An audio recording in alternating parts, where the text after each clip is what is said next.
आपण माने जानिचंदी बीजेपी दल सरकार को आसिया पूर्व घोषणा करथिले जे भाग चाषी मान को न्याय देबे, भाग चाषी मान को अधिकार देबे, भाग चाषी मान को हक देबे।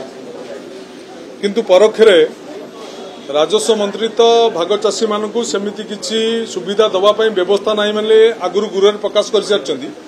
किंतु सबुठारु कौतूहलर विषय होउची खुद कृषि मंत्री माननीय उपमुख्यमंत्री भाग चाष संबंध में भिन्न भिन्न उत्तर देइछन्ति। जे गणेश्वर बेहरा एक प्रश्न रे से उत्तर दे कहिसेंति जे समुदाय भाग चाषी होउछन्ति ओडिसा रे 2,83,171 जन एवं तापर तारा प्रसाद वाहिनीकर आउ एक प्रश्न रे उत्तर दे कहिसेंति भाग चाषी समुदाय होउछन्ति 9,05,184।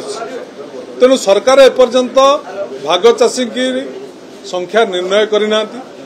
सरकार भाग चाषी ना रे भोट नेले किंतु भाग चाषी मान किछि कले नहीं।